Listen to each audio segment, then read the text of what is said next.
madoka chere mabuja atauya nonhadzo manhoko zozuwa romakumi mairi nerobodzi mwedzi uno wanyamavhuvhu. Kwedu no kwamutoko kwapinda masoko anorwadza okuti kuna vamwe vamai wagonzi Nyasha Chinake nevamwe vatsano wagonzi Peter Mohamba wakaita kuzvisungirira kubhukuro kwaGombore kwamakosa.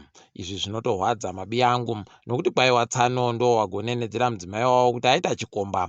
Mudzimai uyu pakunzaro achibva aburika bva aenda achekozvisungirira musango. Zvinotorwadza izvi, tokurudzira vanhu kuti vareke kugoita zvakadari vakomana nekuti zvinosvipisa nyika yese.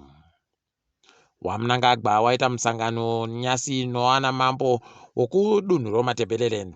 Kwai nyaya yacho zhinji yenge iri nyaya yekuringa nyaya dzoGukurahundi.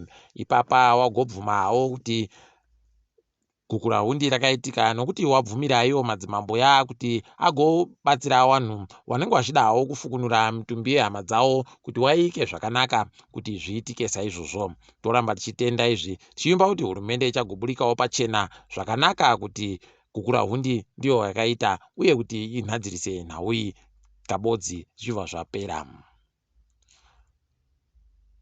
Boka rinowira kodzero dzawabasa ZCTU raendesa makambani kumatare dzimhosva nonyaya yekumanikidza vanhu kubayiwa kamushonga kodziwa mupengo. Boka ri ragoti palibe mutemo munyika medu unomanikidza vanhu kubayiwa kamushonga kodziwa mupengo, saka makambani ari kuita izvi ari kutoshora kodzero dzawabasa. Idi hameno kuti zvichatekerera zvinhu chere kana kuti pachaita vamwe vachabva vagbarashiwa kumabasako. Ticharamba takaringa hedu kuti zvinenge zvitekerera sei. Center for Natural Resource Governance in Zimbabwe wagoti iwo nyika yedu yeZimbabwe yakusenzesiwa sonzira yokuenda kubva kunyanza zichienda kuChina apo panenge pabiwa howe dzochokwadi dzinonzi maabalone shellfish.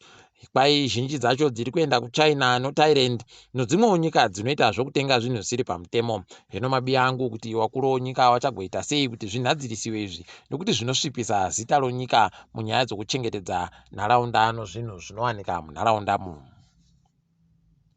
Kwaita pokare imwe kambani waChina kwai yagopuwa mvumo yokuti ichere marasha kunzvimbo yoHwange.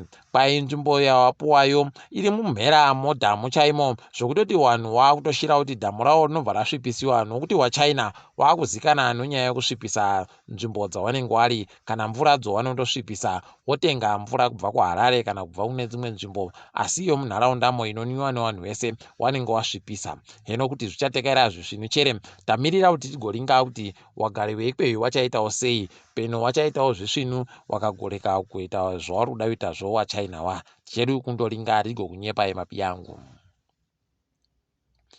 Kuno vamwe wedu Zimbabwe wakabatidzwawo muhondo iri kuitika kuAfghanistan kwai vamwe wavo wagotiza asi vamwe wazhinji wakatosara wari kusenza makambani anoita nozvokuchengetedza vanhu pamodzi nokubatsira vanhu kuti upenyu huite zviri nani. Ipapa kwai wazhinji wagobatsirwawo wachindorimawo kumabasa palibe agoziva kuti wachaita sei nokuti vaTalibaniwa vanotembeka ba kuti vanochengetedza zvawakagoreketa kuti wachange wari kuchengetedza vanhu vese.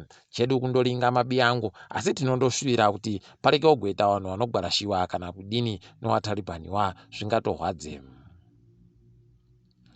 Kwai ino gwicho raro jaboka motika yagoburika ino mwana waED anoganzi Shoni kwai njache kwai naro jaboka no mwana waro jaboka yu motika injaro njache asi uyu kwaED ndiye akaburika hake anayo palibe agoziva kuti zvichanyatsodini kana kuti zvakaita sei kana kuti vanojawese chere palibe agozviziva. Chedu kundoringa nokukunyepai zvinenge zviri kuitika mabi yangu.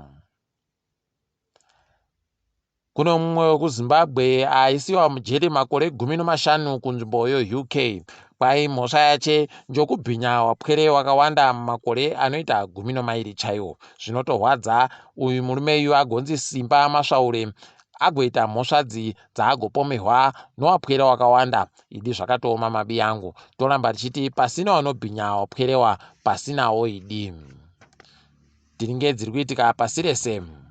KuNigeria kwachinjiwa mutemo inochokuita neoiri. Kwaipapa nzvimbo dzinowanhu vari kuchera oiri dzinenge dzakupuwawo zvikamu 3 kubva muzana zvomari iri kuboeka kuoiricom. Toramba tichizvitenda izvi tichimba kuti mari idzo dzichagosenzesiwa kuita tuzvinu kuti nzvimbo dzibudirirewo peno hondo inowana Boko Haram ingapere.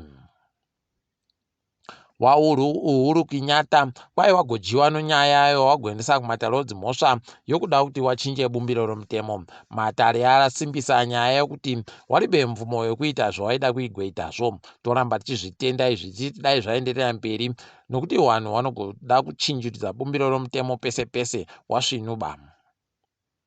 Kambani yoModena yagotiyo yakutanda kubayawo vanhu vanoda hawo kuongororwa kamushonga ako shuramatongo kanoita kuti ureke kugobatira. Kwai anenge abayiwa kamushonga aka kana zvikabudirira zvisvinu anogona kutadza kubatira chirwere choshuramatongo chii. Heno kuti munodawo chere mabi angu peno zvino mari peno zviribe mari asi aiwa zvisvinu kana zvikakona kuitika zvakanaka. Mukatikidzwa kanyasi South Africa chikwata chayo chorugby chakunda chikwata choArgentina nozvibodzwa 20 kogumi. Toramba tichiti pamberi nazvo izvi tiri ipapo hedu kwanyasi tazorora. Ndini wenyu Mhanduwe WeNhau.